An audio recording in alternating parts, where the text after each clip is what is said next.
Hi, guys. So, the next book in our book talk with a twist that you need to use this new title, Chains, somehow or another in your creative writing story.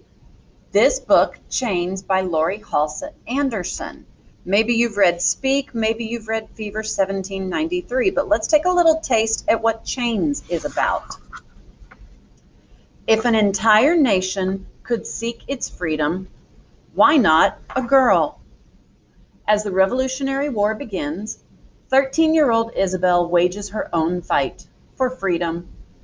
Promised freedom upon the death of their owner, she and her sister Ruth, in a cruel twist of fate, become the property of a malicious New York City couple, the Locktons, who have no sympathy for the American Revolution and even less for Ruth and Isabel.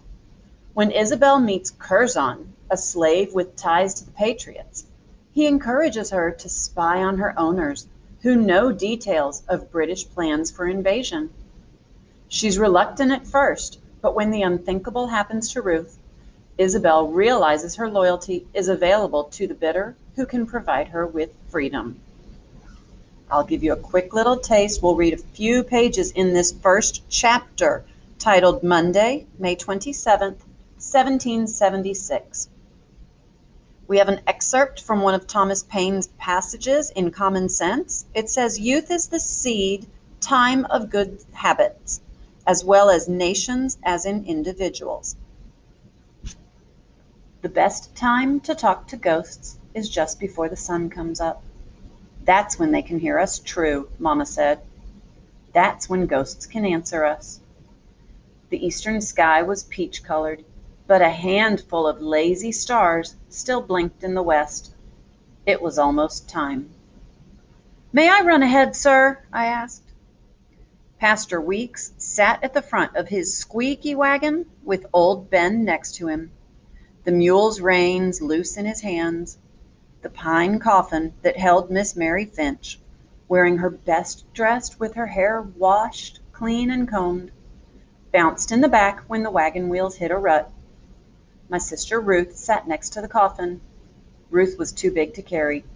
Plus, the pastor knew about her peculiar manner of being.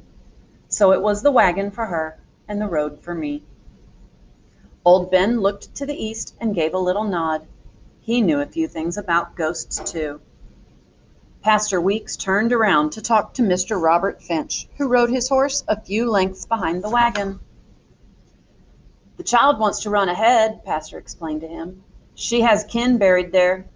Do you give leave for a quick visit?"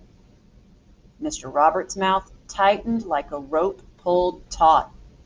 He had shown up a few weeks earlier to visit Miss Mary Finch, his aunt and only living relation.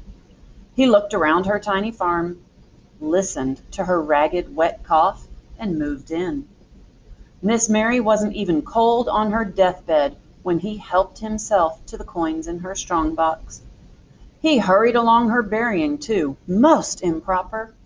He didn't care that the neighbors would want to come around with cakes and platters of cold meat and drink ale to the rememory of Miss Mary Finch of 2, Rhode Island.